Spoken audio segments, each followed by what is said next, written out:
Hey, I'm Alex Radcliffe from Board Game Co., and today I'm going to be ranking the games in the most recent Gamefound Feast.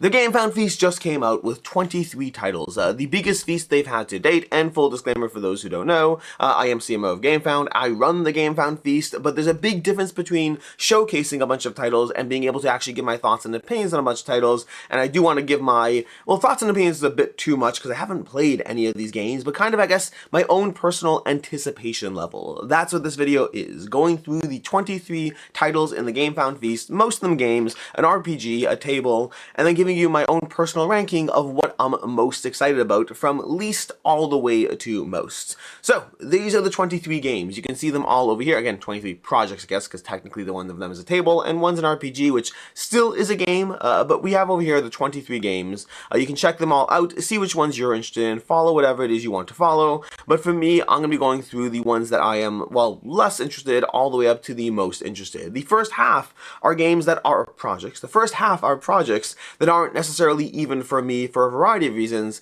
but we're still going to go through those, starting off with our very first one, which is Surviving Strangehollow. Surviving Strangehollow from Accidental Cyclops is a RPG supplement. I believe it's standalone as well to a degree. You can go through your own adventures and whatnot, but basically it's an RPG project. I don't do RPGs, so this one's less something that I personally am interested in, so it does go to the very end on my personal excitement level. We have Dungeons & Lasers Duskhollow. This one's a tricky one because the miniatures and the terrain from anything Arctic Studio puts out is incredibly cool looking. Like they put out incredibly cool looking stuff. The only problem is I don't utilize it. I don't do miniatures on their own. I don't use miniatures for my RPGs. I don't use miniatures for my tabletop miniatures game. So as much as it's very cool looking, it's just not something that I'm the target audience for, at least not yet. I have played with their miniatures. I have assembled some stuff, their terrain and all that. Incredibly high quality stuff. Very, very cool. Not for me. Then we have Catacombs of the Blessed Dead. Kind of the same thing. This is a modular terrain set in the world of Trench Crusade. Again, if you've seen things from, from Dwarven Forge, any of those companies, it's going to have that kind of level of quality to it, visually immersing you in their world. But again, it doesn't matter how good it is, it's not something that I'm personally the target audience for. But if you are someone who's a fan of Trench Crusade, this is definitely for you. Then we have Uprising, Legendary Big Box, and True Solo Mode. Now we start moving out of the things that I'm just not the target audience for, and into things that I could be the target audience for, but in some cases I'm not, because in some cases I've played them, or just, I guess in a bunch, we'll go through them, although arguably, I'm not sure if this one should be here. Let me see. Let me rearrange things. We're gonna go back here. Oh no, what happened to my screen? There, my screen's back. We have Bloodfields 3rd edition over here. I'm rearranging some things. This is from Titan Forge, and this does seem to be more of a war game kind of thing. Now, this one does have an asterisk on it because I'm not sure if this is a fully playable tabletop board game or if it's a miniatures game. It does look like it's straddling that miniatures game line. There's a difference between a board game with miniatures and a miniatures board game. This seems to be a miniatures board game, which I'm usually less the target audience for. Miniatures look great, art looks great, but the whole amount of stats and moving around the battlefield and all that, I don't know if you use a ruler to move, but usually using a ruler to move is a big deal breaker for my personal interest in it. Not because that's the end of the world, but it usually goes hand in hand with a type of game that I'm just not as much the target audience for. I mean, I dove into Warhammer back in the day. It's one of my intros. I got into Warhammer and Magic the Gathering before I ever got into the full board game sphere. But Magic the Gathering, I've always loved that kind of thing. I continue to dabble in TCGs, versus Warhammer, it kind of turned me off of that kind of world. Then we go from there to Uprising, Legendary Big Box, and True Solo Mode. I had a chance to play Uprising way back when. Like, they're on their 3rd or 4th campaign by now. This is from Nemesis Games. They popularized, I always hesitate to say it because sometimes it's someone who did it first, but to me they popularized acrylic standees, but letting those be a popular thing when miniatures, it was kind of like you have to do miniatures if you want to have a big box whatever game, and they kind of went with the acrylic standee version and it worked well for them, especially the type that they do. They do full, they're not glass acrylic, or they don't have that, I guess acrylic is the material, but they don't have that kind of see-through material, the acrylic thing. They have these standees over here instead, these plastic standees that look beautiful, full artwork and all that. The game in general has been incredibly well received, but unfortunately it never was a game for me. I played it way back in the day, and this one, there's lots of things I like about it, but the overall game is just not for my personal interest. So that's going to be our first, I guess, board game at the lower end tier over here.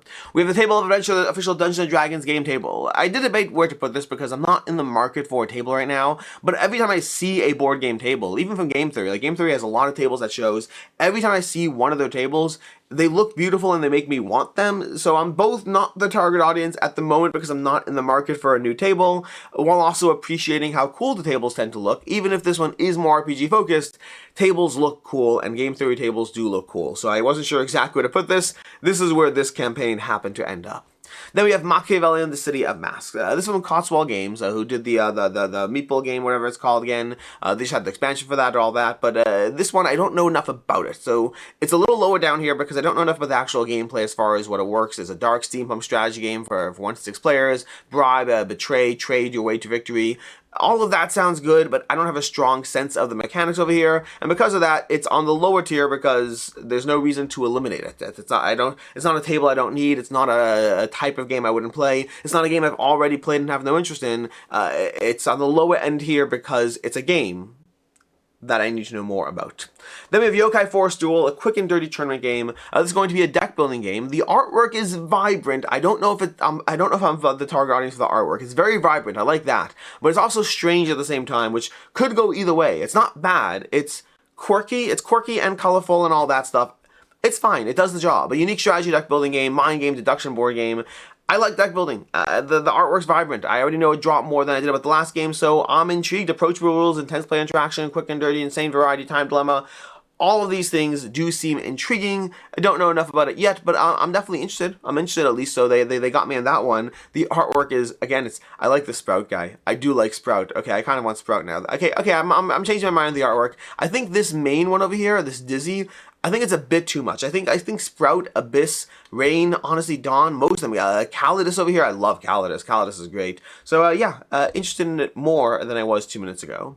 Then we have Chants for the Old Ones, the Eye of the Dragon, and New Order's Reckoning. Although I feel bad, I kind of should want to rearrange this now based on the last one, but it is what it is. Chants for the Old Ones is going to be a deck building worker placement game with a theme of the Elder Gods. It's a follow-up to the original game. Never played the original game. So again, I have deck building, I have worker placement. Those things make me interested in it, but I don't know enough about it past that. So color me interested in the general theme without knowing enough about the gameplay, at least not yet. Then we have X-ODUS Rise of Corruption 2nd Edition. I did have a chance to play the original X-ODUS. It's giving you a fast-paced, relatively fast-paced 4X game coming in, I believe it was like 2 to 3 hours if I recall correctly. It has been a while since I played the original though. But this is from Board Game Inc. and I like the original. I didn't love the original, but I liked the original. It was a good 4X game that I enjoyed. And to that end, this one is here on the ranking list. I'm intrigued as to what's different in the 2nd edition. I'm not quite in a rush to jump in yet. 4X games have not yet typically totally landed for me, but I am interested in finding out more at the very least. We have Mystic Moon from Unstable Games. This is a tricky one because I kind of back Unstable Games. I back most of their projects because they have cute stuff in it and my kids like the world in general. Mystic Moon is from Unstable Games, who are the same company that do T-Turtle, so they have all those t-shirts. But this one is basically, it's Mystic Moon is rising, and that means it's peak season to brew potions, stir up a little mischief, forge ingredients in the Moonlit Garden, bard of mysterious Elder Witch, and arrange puzzle ingredients in your bubbling cauldron as you prove your prowess to the stars, but witches should beware, etc., etc., etc. I mean, the pieces are going to be amazing. I know that. I'm probably going to reluctantly back this. I know that. I have a bunch of the games. I've generally backed their games because, again, my kids like them. I like them. The games themselves are not always the games that work for me. Some of them have, some of them not so much. I still have to play through the most recent one that just came through, the cryptid one, whatever the cryptid one's called, something cryptid. But yeah, I'm probably going to back this, but I don't know enough about it yet, so it's definitely higher up over here with the caveat that I don't quite know about the gameplay. And their gameplay doesn't always work for me. They are targeting a lighter audience, but they still manage to hook me in from the interest level. What happens next, though, is more complicated.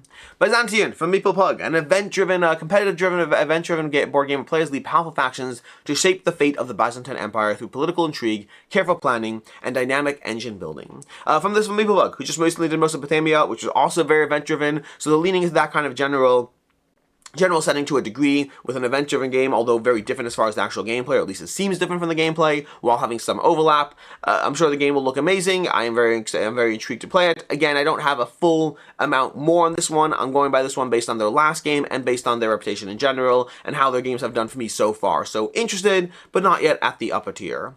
Rove Anchorpoint from Addicts Games. It's a compact and affordable game, but etc., etc., etc. Basically, it's Rove. It's Rove. If you've played Rove, which I've played Rove, not Rove from Button Shy, but Rove from Addicts Games. It's going to lean into the same kind of general feeling as a game like Gloomhaven, but this one seems to be targeting the Jaws of the Lion type, smaller box adventure in a little campaign box. This is giving you 25 encounters, so very much trying to give you a Jaws of the Lion style game in the world of Rove. I like accessible campaign games. Campaign games I like, but I don't necessarily play them. Accessible campaign games, that's much more likely for me to target, to play, to finish. So I am intrigued to dive into this one because I generally like the mechanics of Rove, and this is just much more accessible and much less of a commitment to dive into that full world, which for many people, it's great. That amount of content is incredible. But for many people as well, whether you are someone who's just addicted to a lot of games, or whether your job is to play board games to an extent, it does mean that larger campaign games that ask you to spend hundreds of hours in them don't tend to happen quite as much. So that's Rove Anchorpoint from Addicts Games.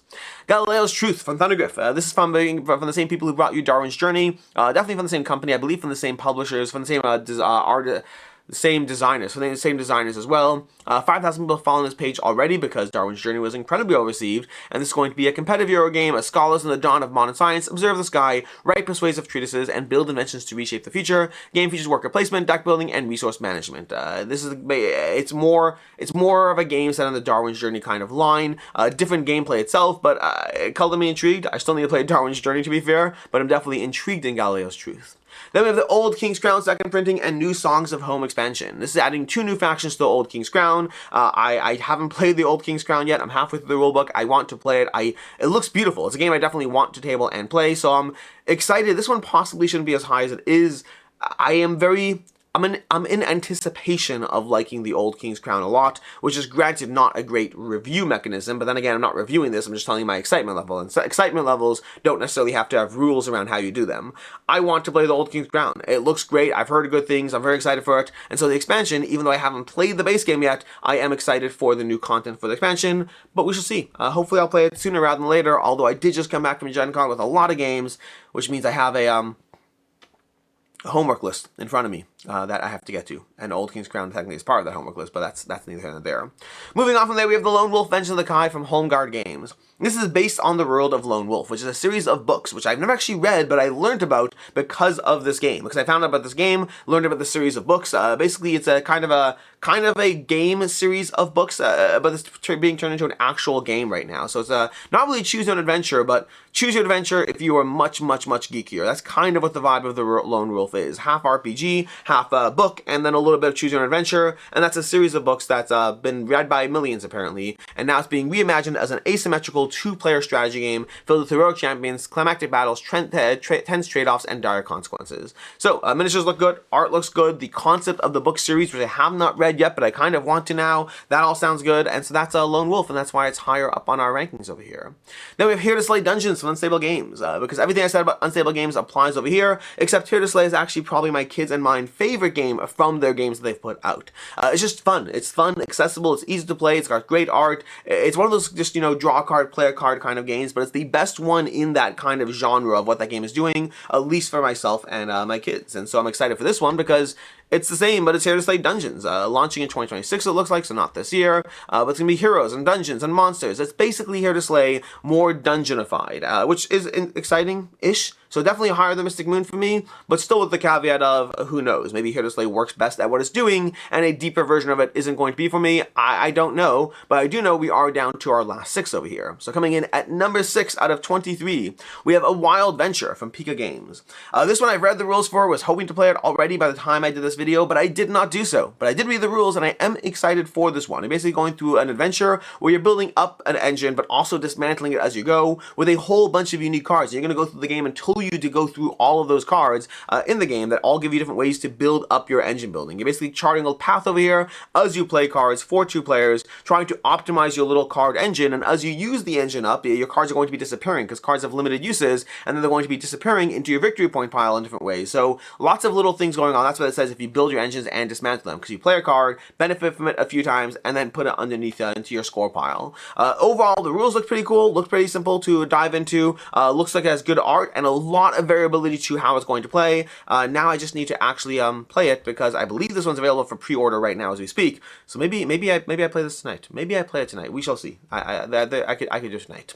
Coming in at number 5 of 23, Cretaceous Rails reprint and Cretaceous Seas expansion. Cretaceous Rails is excellent. A worker placement game that basically has you placing workers onto this grid to choose a combination of 2 actions from that grid. You can't see it. Where's the grid? The grid's over here. You can kind of see the grid over there. You're placing your pawns onto the points between 2 tiles, choosing both actions as you go on a dinosaur park adventure. You're going to be building out your board, adding cards. The cards can be so powerful. You can feel really ramped up in this tableau building game, but a little bit of pick up and deliver, a little bit of explore, a little bit of line building, and a whole lot of tableau building and a lot of worker placement, all combines for Cretaceous Rails. And then the expansion is adding the Cretaceous Seas expansion, giving you new, we have the Plesiosaurs, Jungle Hexes over here, just new content for the game, a blueprints model, and I like Cretaceous Rails, so more content is certainly not a bad thing.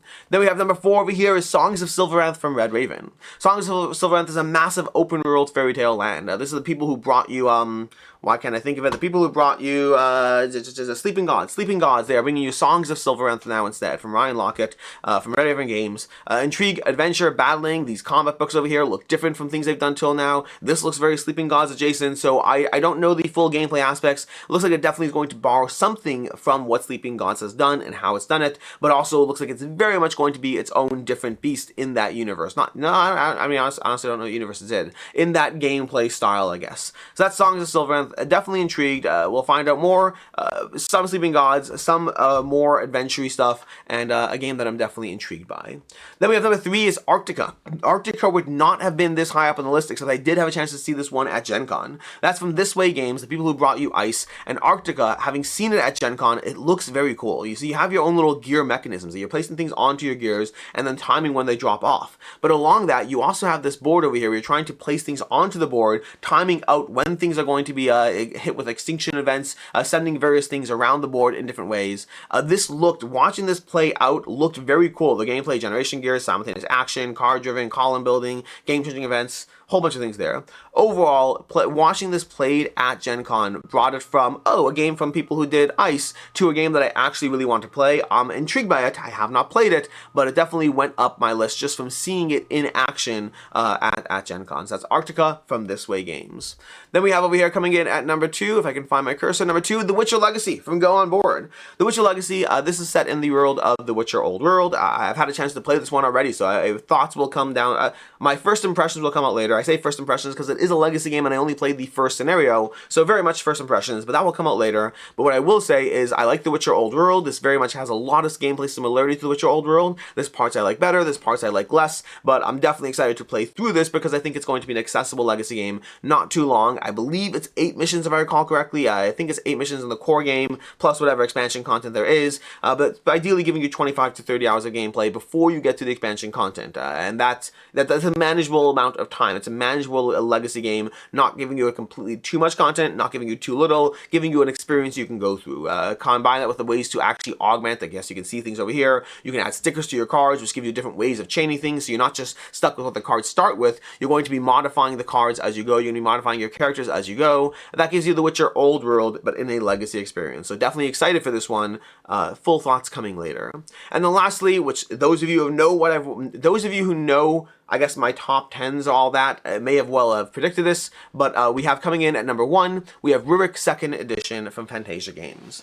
I love Rurik. Rurik has always been a game that has never gotten the amount of attention that I think that game deserves. Like, people who like it a lot. Like, there's different games out there. There's games that I like more than the average, which definitely happens. Like, something like DEI, Divide and Impera, I think that game is amazing, but I know that the average rating is like my ratings here and the average ratings here.